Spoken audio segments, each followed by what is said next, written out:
Good morning friends. आज हम किस्मत किस्से कहानियां के 39वें एपिसोड पर बात करेंगे।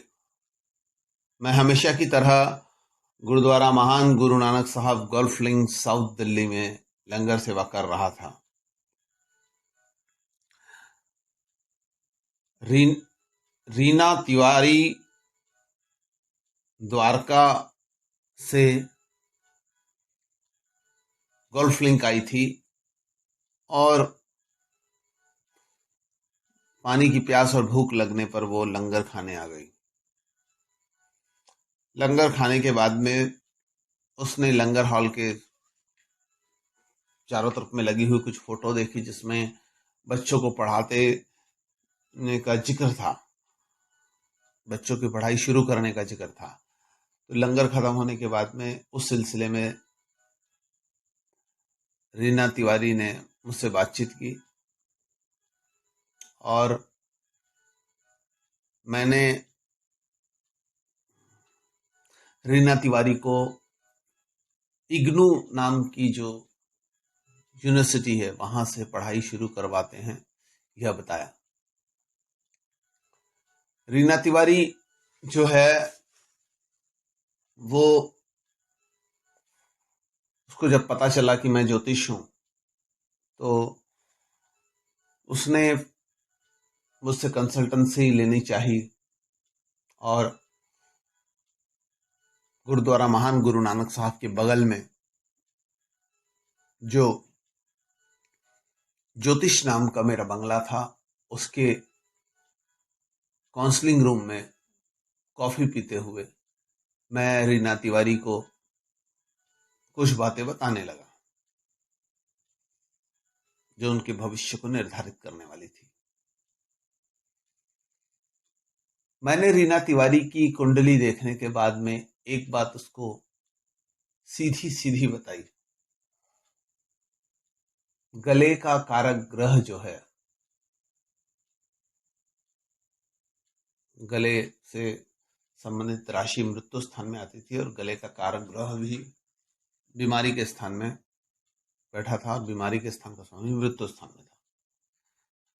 तो मैंने उसको बाकी सब चीजें अच्छी बताने के बाद में, जो भी उसके भाग्य में था वो सब बताने के बाद में इस बात पर विशेष जोर दिया कि आप गले का विशेष ख्याल रखें और खासकर ऐसी कोई आदत जिससे आपको तकलीफ हो सकती है उस आदत को नजरअंदाज करें। पर रीना तिवारी ने मेरी बात सुनी और फिर ध्यान नहीं दिया, मुझे ऐसा लगता है, सुनी अनसुनी कर दी। इसके बाद में रीना तिवारी ने इग्नू से संबंधित सभी कार्रवाई कैसी होती है ये सब बातें जान ली और फिर अपने भविष्य के बारे में जानने के बाद में वह चली गई। रीना तिवारी के जाने के कुछ समय बाद, यानी कल मुझे पता चला, कल यानी कल की जो तारीख थी वह थी 17 जून 2020 को मुझे पता चला कि रीना तिवारी की डेथ हो गई है। उसके बाद में मैंने रीना तिवारी के घर पर फोन लगाया। द्वारका में, द्वारका नई दिल्ली की रहने वाली थी वो, और सब कुछ पता किया तो पता लगा कि रीना तिवारी को अधिक गुटखा खाने के वजह से गले में प्रॉब्लम हो गया था। गले में ऑपरेशन भी किया गया और भी बहुत सारी कई तरीके की बीमारियां उनको लग चुकी थी और अपने अंतिम अवस्था में वो बहुत कमजोर हो गई थी और मृत्यु तुल्य तकलीफों का सामना कर रही थी। रीना तिवारी की उम्र कुछ खास नहीं थी, शादी नहीं हुई थी।